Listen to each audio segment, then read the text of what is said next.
پچھلے پارٹ میں آپ نے دیکھا کہ کیسے زمل کے بیڈ پر وہ گڑیا پہنچی اور اس پر لکھا تھا کہ مہر بانو اس کا انتظار کر رہی ہے۔ اب آگے۔ اب زمل کو سمجھ آ گیا تھا کہ یہ کوئی مذاق نہیں ہے۔ اس نے لاریب کو فون کر کے بتایا اور دونوں نے فیصلہ کیا کہ ایک بار پھر سے جائیں گے وسندھرا محل، لیکن اس بار دن میں جائیں گے جب روشنی ہوگی۔ وہ اس راز کی جڑ تک پہنچنا چاہتے تھے۔ دن کے وقت جب وہ دونوں اس محل کے گیٹ پر پہنچے تو دروازہ کھلا ہوا تھا۔ عجیب بات تھی، جیسے کوئی ان کا انتظار کر رہا ہو۔ انہوں نے جب محل کے اندر قدم رکھا تو اندر کا منظر اور بھی حیرت ناک تھا۔ ہر طرف گڑیا تھی، ہر کونے میں گڑیا، دیواریں، زمینیں، چھت تک، سب پر صرف گڑیا ہی گڑیا تھی، ہزاروں کی تعداد میں، اور سب کی آنکھیں کھلی ہوئی تھی۔ مہر بانو بیچ میں ایک پرانی کرسی پر بیٹھی تھی۔ جب اس نے زمل کو دیکھا تو وہ مسکرائی، لیکن وہ مسکراہٹ بے حد خالی تھی۔ اس نے کہا، تم آ گئی، مجھے پتا تھا تم ضرور آؤ گی، میری بچیاں تمہیں پسند کرتی ہیں۔ زمل نے ہمت کر کے پوچھا، یہاں کیا ہو رہا ہے اور یہ گڑیا یہ یہاں کیوں ہے؟ مہر بانو ایک لمبی سانس لیتے ہوئے بولی، یہ گڑیا نہیں ہے، یہ وہ ہے جو یہاں رہنا چاہتے ہیں۔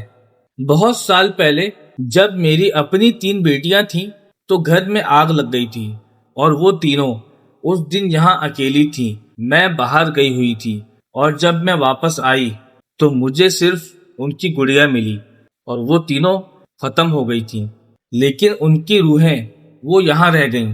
لاریب کو یقین نہیں ہو رہا تھا۔ اس نے کہا، لیکن یہاں تو ہزاروں گڑیا ہیں۔ مہر بانو اپنے چاروں طرف دیکھتے ہوئے بولی، کیونکہ یہاں اور بھی روحیں آئی ہیں، ان بچوں کی جو اکیلے رہتے ہوئے اس دنیا سے گزر گئے، اور جو روحیں بھٹکتے ہوئے یہاں آ جاتی ہیں وہ یہاں سکون پاتی ہیں۔ میں انہیں جگہ دیتی ہوں ان گڑیاؤں میں اور وہ یہاں خوش رہتی ہیں۔ رات کو وہ سب ایک بچے کی طرح جیتے ہیں۔ زمل کے دماغ میں ایک خیال آیا، وہ جو گڑیا اسے ملی تھی شاید وہ کسی کی روح تھی جو اس سے دوستی کرنا چاہتی تھی یا پھر یہاں لانا چاہتی تھی۔ اچانک کمرے میں ہر طرف سے آوازیں آنے لگی، بچوں کے ہنسنے کی، رونے کی اور گانے کی آوازیں۔ گڑیاؤں کی آنکھیں ایک ساتھ حرکت کرنے لگی، ادھر ادھر دیکھنے لگی۔ لاریب نے فوراً زمل کا ہاتھ پکڑتے ہوئے کہا، ہمیں فوراً یہاں سے نکلنا چاہیے، لیکن مہر بانو نے ان کا راستہ روکتے ہوئے کہا، اتنی جلدی؟ میری بچی تم سے ملنا چاہتی ہے، وہ کہتی ہے تم اس کی دوست بن سکتی ہو، اور وہ بھی ہمیشہ کے لیے۔ اسی وقت ایک بڑی سی گڑیا جو کونے میں کھڑی تھی وہ اپنے آپ چلتے ہوئے آگے آنے لگی۔ وہ سیدھا زمل کی طرف آ رہی تھی اور اس کے چہرے پر بھی وہی مسکراہٹ تھی جو مہر بانو کے چہرے پر تھی۔ لاریب اپنے کیمرے سے فلیش آن کر کے فوٹوز لینے لگا۔ ہر فلیش کے ساتھ گڑیا کانپنے لگی، جیسے انہیں روشنی سے تکلیف ہو رہی ہو۔ مہر بانو نے فوراً چلاتے ہوئے کہا، بند کرو، یہ انہیں درد ہوتا ہے۔ اور اس موقع کا فائدہ اٹھاتے ہوئے زمل اور لاریب وہاں سے بھاگنے لگے۔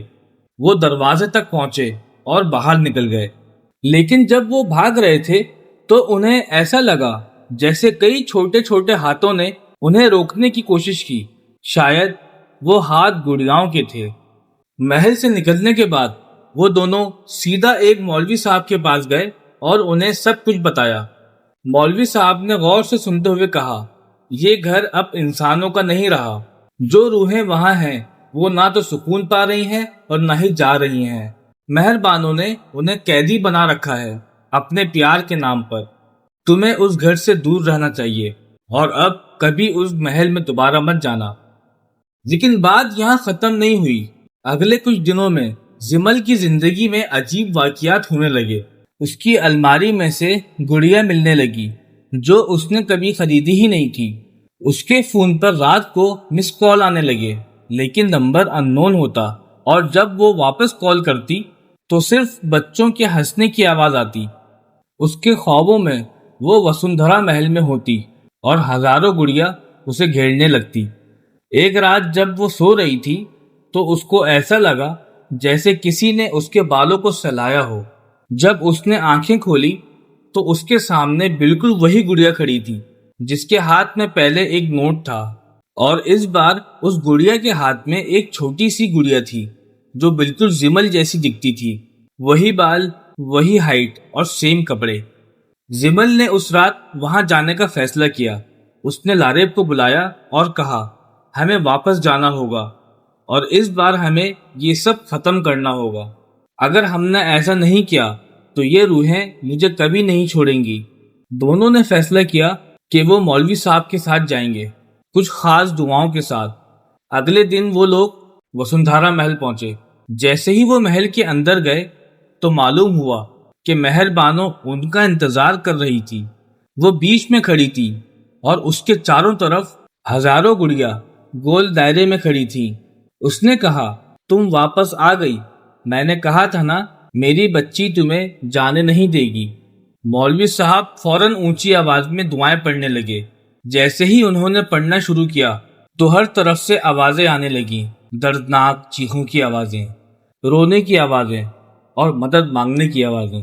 ساری گڑیا زمین پر گرنے لگی اور مہر بانو چلانے لگی، نہیں، میرے بچوں کو تکلیف مت دو، وہ یہاں خوش ہیں، یہاں انہیں کوئی تکلیف نہیں۔ لیکن مولوی صاحب نہیں رکے اور وہ پڑھتے رہے۔ زمل نے محسوس کیا کہ اس کے ہاتھ میں کچھ ہے۔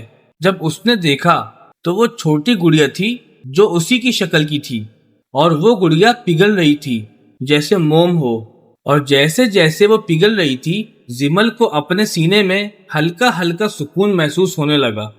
لاریب نے دیکھا کہ کمرے کے بیچ میں ایک پرانا صندوق رکھا تھا۔ اس نے اسے کھولا تو اس میں 3 چھوٹی چھوٹی گڑیا تھی، بالکل ہاتھ کی بنی ہوئی، کافی پرانی، شاید وہ مہر بانو کی اپنی بیٹیاں تھیں۔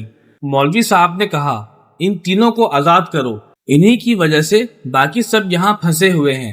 جیسے ہی لاریب نے وہ تینوں گڑیا باہر نکالی اور کھلی ہوا میں رکھی تو ایک تیز روشنی نکلی، جیسے پورے گھر میں سفید نور چھا گیا ہو، اور پھر ایک ایک کر کے ہر گڑیا میں سے ایک ہلکی سی روشنی نکلی اور آسمان کی طرف اڑ گئی۔ نہ جانے کتنی روحیں آزاد ہو گئیں اس رات، اور مہر بانو زمین پر گر پڑی اور روتے ہوئے بولنے لگی، میری تینوں بچیاں وہ چلی گئیں، اب میں بالکل اکیلی ہو گئی ہوں۔ مولوی صاحب نے کہا، نہیں، اب وہ آزاد ہیں، اب وہ وہاں ہیں جہاں انہیں ہونا چاہیے۔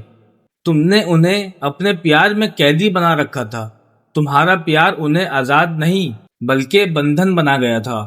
اس رات کے بعد وسندھرا محل خاموش ہو گیا۔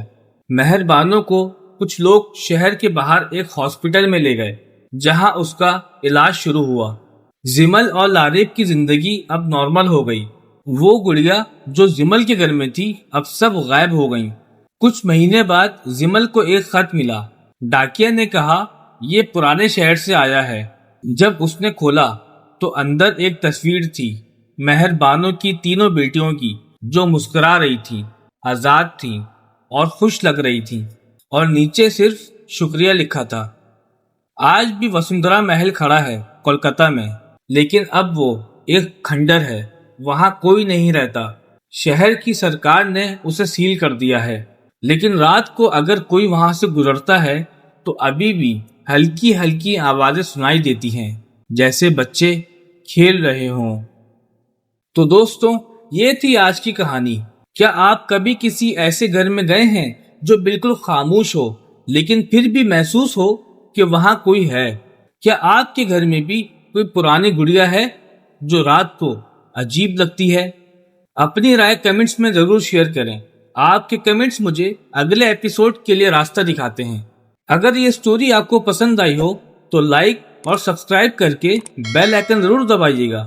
اور اگر آپ اپنی کوئی ہارر کہانی شیئر کروانا چاہتے ہیں تو ڈسکرپشن میں دیے گئے ای میل پر اپنی کہانی کی ڈیٹیلز بھیجیے۔ آپ کی کہانی اگلے ایپیسوڈ کا حصہ بن سکتی ہیں۔ میں پراپر کریڈٹ کے ساتھ شیئر کروں گا۔ اگلی سٹوری میں پھر ملیں گے، تب تک کے لیے اللہ حافظ، اپنا خیال رکھیے گا۔ اور ہاں، رات کو سونے سے پہلے اپنے کمرے کی گڑیاؤں کو ضرور چیک کر لیجیے گا، شاید ان کی آنکھوں نے بھی ہر جگہ نظر رکھی ہوئی ہو۔